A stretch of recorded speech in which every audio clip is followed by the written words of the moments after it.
začneme tady úplně začátkem. Jak vzniklo ARC, co tomu předcházelo? Co tomu předcházelo? No tak určitě tomu předcházely nějaké aktivity zájemců o motorsport. Já to tak datuju rok 95-96, kdy se začaly otvírat malý pískovny, malý závodiště, vyloženě amatérský.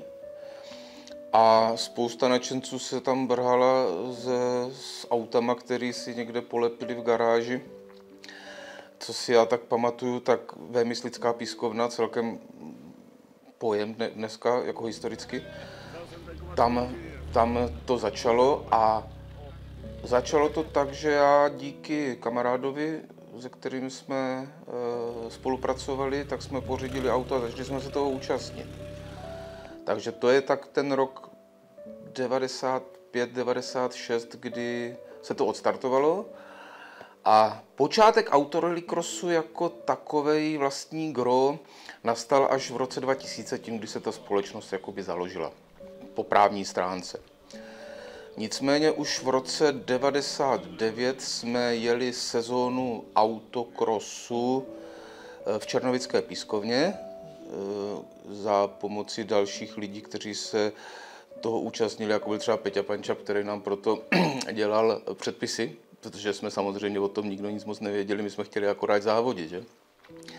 Nicméně to už jelo pod taktovkou v úvozovkách toho autorallycrossu a ten autorallycross víceméně vznikl z takové nutnosti, protože jsme potřebovali nějakou právní formu, kdo by s tou Černovickou pískovnou podepsal smlouvu, platil nějaký nájem.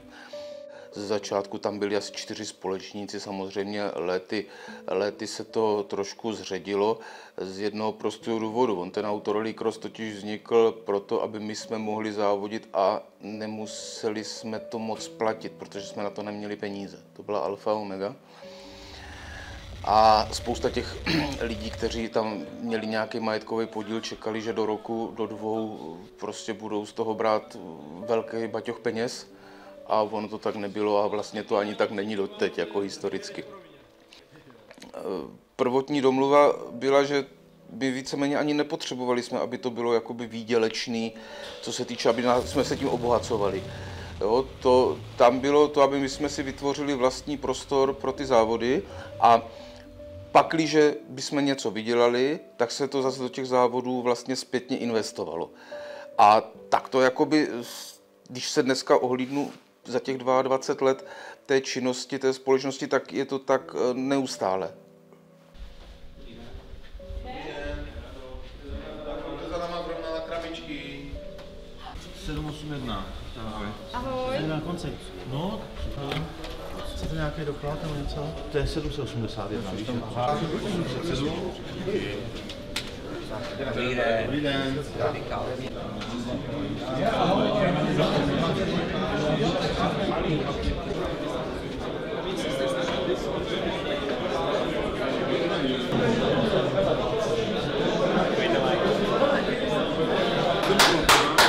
Dámy a pánové, věnujte mi prosím chvíli pozornost.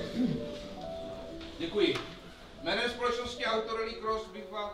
Úplně poprvé s firmou, nebo se zárodkem firmy Autorallycross jsem se setkal, když přišel Petr Werner, který v té době jezdil s nějakou Škodou 100 ve Vémyslické pískovně a požádal mě, jestli bych se mu nepodíval na vyladění motoru, že by tam chtěl dosáhnout nějaké výsledky. Tak si pamatuju, že jsem přijel do těch Vémyslic, tam jsem jim trošku jakoby poladil ten automobil, co tam s ním skákali v té pískovně. A to bylo vlastně úplně poprvé.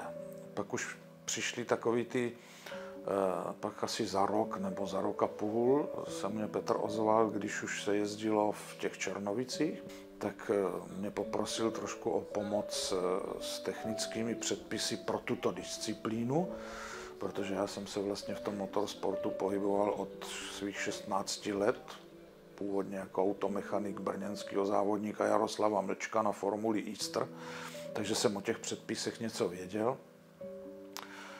Takže to byl vlastně ten začátek. Následně se z toho potom vyvinulo ARC a pak po tom, co pískovna skončila, tak se Petr jednou u mě ohlásil, seděli jsme u mě v kanceláři na Lesné a on tam vybalil ten nápad vytrvalostní závody na okruzích a říká, potřeboval bych na to předpisy. A tak jsme se vrhli na Masarykův okruh, který jsme samozřejmě měli tady za Humnama. No a domluvili jsme v roce 2001 první závod pod názvem Le Brno. Samozřejmě tam už byl ten podtext toho vytrvalostního závodu slavného Le Mans. A tam to vlastně začalo, tak trošku, protože to bylo velký dilema, až jsme měli namalovat kulatý čtverec. Zařídit závodění na okruzích, tak aby se u toho nikdo nepozabíjel, ale aby to nestálo moc peněz. A v tom byl ten kulatý čtverec. Úměrně tomu vlastně ty první předpisy vznikly trošku tak, abychom se dokázali pokryt, protože i Petr, i já nakonec z toho nahlížení na tu pískovnu jsme věděli, čeho jsou závodění chtiví řidiči schopni. Tím jsem měl na mysli úpravy automobilu. Nevždy byly bezpečné, nevždy dávali smysl a z tohohle jsme měli na tom okruhu strach, protože ono něco jiného je, když něco upadne na autě v pískovně, řekněme v 70, v 80 km maximálně ve 100 km rychlosti. A něco jiného je, když se to stane na okruhu, kde už se ty rychlosti dokážou blížit, řekněme 150 až 200 km. Takže tam jsme byli velmi obezřetní a úměrně tomu ty první předpisy takhle vypadaly, že jsme hodně přibrzdili tu lidovou tvořivost. Nebyly povinný oblouky, ty bezpečné, protože do těch aut to zabudovat nešlo. V mnoha případech ty závodníci v těch prvních ročnících skutečně to řešili tím, že koupili nějaký sportovní auto z Rakouska, vyřazený, a s tím se závodilo. Ty začátky byly takový, dalo by se říct, trošku divoký, ale nebyli rychlí, takže se zaplať pán Bůh nikomu nic nestalo.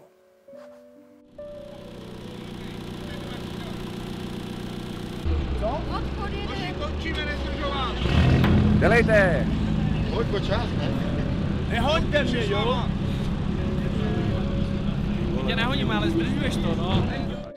V této chvíli se dává do pohybu. A potom už to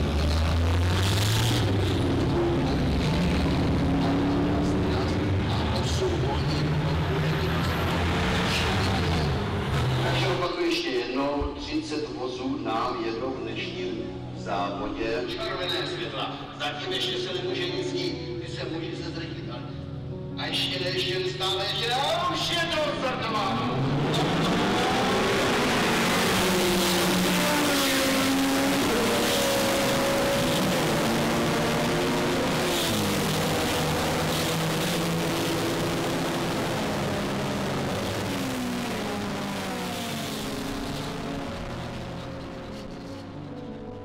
Takže to je asi takový ten prapůvod, prazačátek činnosti.